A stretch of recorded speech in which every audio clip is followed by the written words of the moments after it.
Bismillahirrahmanirrahim. Assalamualaikum warahmatullahi wabarakatuh. Saya Faisal dari kelompok 8 nih akan menjelaskan tentang pengertian asuransi. Jadi asuransi ini adalah aktivitas yang dilakukan oleh masyarakat khususnya yang berkaitan dengan finansial. Risiko merupakan suatu hal yang tidak dapat dihindari. Salah satu hal yang dapat meminimalisir risiko tersebut adalah dengan berasuransi. Jadi kalau kita membahas dengan asuransi ini akan terlibat dengan finansial atau kekayaan kita. Nah, jadi saya akan menjelaskan asuransi menurut para ahli. Nah, para ahli ini mendefinisikan asuransi ini berbagai hal. Pertama, asuransi merupakan sebuah mekanisme pelindungan terhadap pihak tertanggung apabila mengalami risiko di masa yang akan datang, di mana pihak tertanggung akan membayar premi guna mendapatkan ganti rugi dari pihak penanggung. Menurut Julius R. Latumarisa, mendefinisikan asuransi sebagai suatu perjanjian di mana terdapat pihak tertanggung yang membayar premi kepada pihak penanggung guna mendapatkan penggantian karena suatu keinginan, kerusakan atau kehilangan keuntungan yang telah diharapkan dan yang kemungkinannya tidak pasti akan terjadi di masa yang akan datang.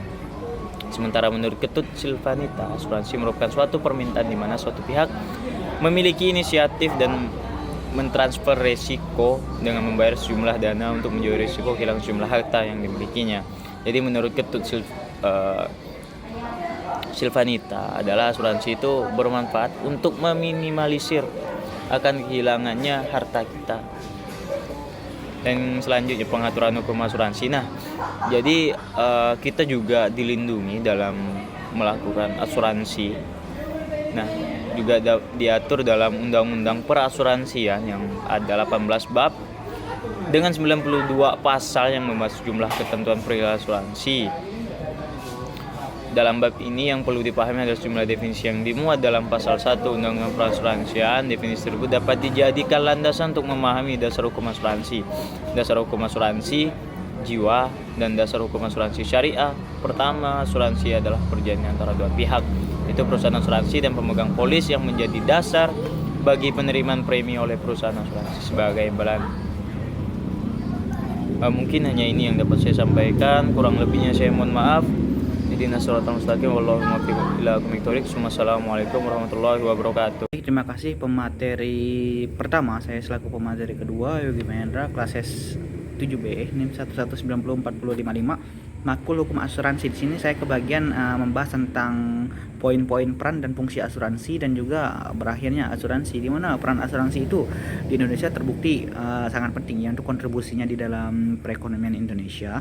Selain itu, peran secara umum bagi masyarakat itu secara umum atau individu, asuransi ini adalah salah satu cara untuk pengalihan risiko atas suatu kejadian yang terjadi secara mendesak seperti itu. Nah, jadi asuransi ini ada untuk peran asuransi itu sendiri adalah untuk salah satunya untuk memajukan perekonomian yang Indonesia dan mendongkrak ya. Nah, seperti itu.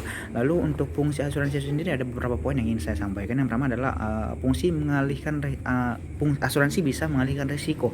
Nah, di mana apabila kita memiliki asuransi ini, jadi apabila terdapat kecelakaan seperti itu kan, nah itu kan merupakan risiko bagi kita seperti itu kan. Lalu apabila terdapat kebangkrutan dalam perusahaan kayak gitu kan, itu bisa di backup oleh asuransi apabila kita mendaftarkan asuransi seperti itu kan. Lalu ada juga asuransi sebagai investasi. Nah, kenapa di sini dibilang bahwa asuransi itu sebagai investasi seperti itu kan? Nah, salah satu contohnya adalah kenapa investasi itu masuk ke dalam poin asuransi? Kok bisa? Gitu. Asuransi kan bukan untuk membackup apabila terjadi kecelakaan. Nah, jadi di sini akan saya jelaskan kenapa asuransi ini masuk ke dalam investasi.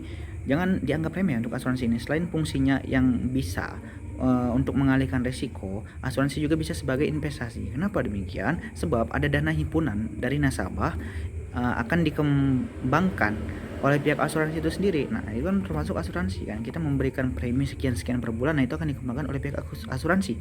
Lalu karena tidak sedikit pula asuransi bisa diambil pada masa tertentu ketika tidak pernah ada klaim sama sekali sebelumnya. Nah, seperti itu. Jadi bisa memberikan manfaat bagi nasabah asuransi.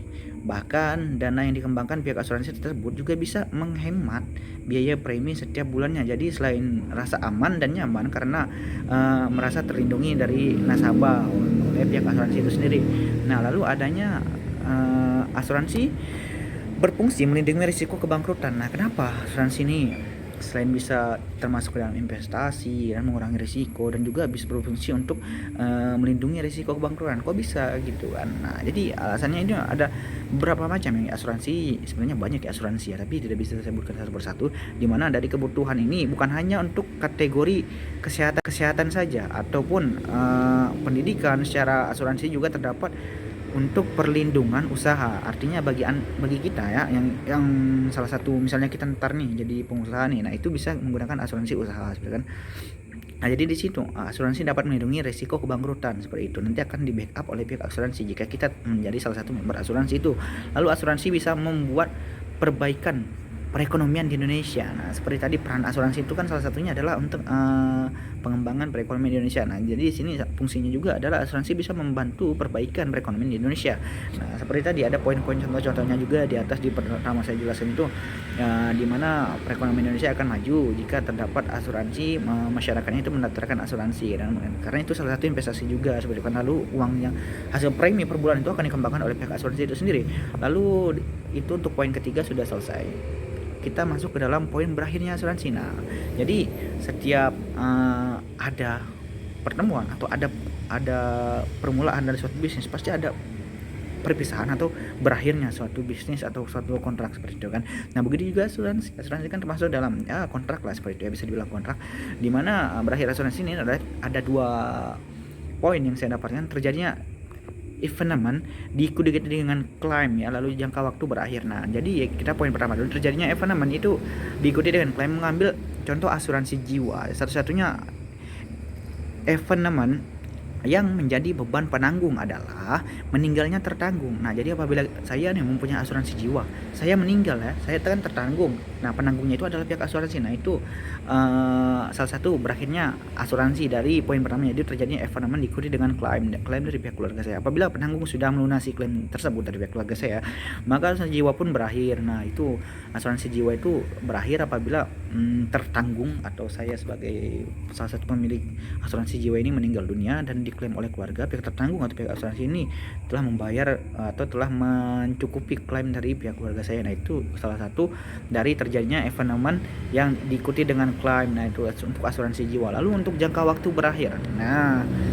selain itu juga, selain evenement tadi diikuti dengan klaim, yang kedua ini, poin kedua berakhirnya asuransi ini adalah jangka waktu yang berakhir, di mana perjanjian suatu memiliki perjanjian memiliki jangka waktu. Contoh asuransi jiwa, apabila terjadi jangka waktu berlaku asuransi tersebut tidak terjadi evenement, maka beban resiko penanggung pun tetap berakhir. Nah, jadi jika tidak terjadi evenement kayak gitu kan, diikuti dengan klaim, maka tetap bisa berakhir juga ya untuk jangka waktu seperti itu kan.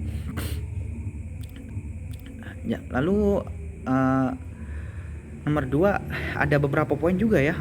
Ada beberapa poin juga yang saya dapatkan di dalam jangka waktu ini. Yang pertama, asuransi gugur. Nah, apa sih asuransi gugur itu? Ya, asuransi gugur itu sering terjadi dalam asuransi pengangkutan apabila barang yang sudah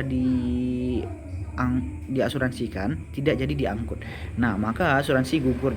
Nah, jadi misalnya nih, saya mengasuransikan mobil saya nih kan, saya mau pindah tempat kan. Nah, tapi ternyata saat itu saya tidak membawa mobil saya ke tempat itu. Nah, itu asuransi bisa digugurkan seperti kan, karena tidak dibawa barangnya seperti itu kan. Itu contoh untuk asuransi mobil ya, seperti itu ya. Terus dalam barang tersebut belum mengalami bahaya sama sekali, sehingga asuransi gugur bisa disebut juga keadaan yang membatalkan kontrak asuransi sebelumnya bahayanya terjadi. Nah, jadi selain tidak dibawa, ini misalnya mobil saya ini tidak dalam keadaan bahaya, jadi cuma diam aja ditaruh ya kan. Nah, itu tidak dalam bahaya kan berarti mobilnya. Nah, itu bisa terjadinya keguguran dalam asuransi atau salah satu poin berakhirnya asuransi. Lalu untuk yang kedua adalah poinnya asuransi dibatalkan. Nah, jadi di dalam asuransi ini selain karena tertanggung meninggal atau tadi karena jangka waktunya tadi, ini investasi juga bisa dibatalkan ya. Kenapa bisa dibatalkan?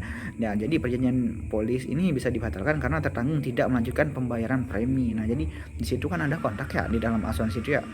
Kita ini misalnya saya asuransi jiwa, bayar premi ini per bulan ini misalnya 300 lah ya, Kita ambil contoh 300 per bulan, 300 selama kontrak 3 tahun ya, 3 tahun.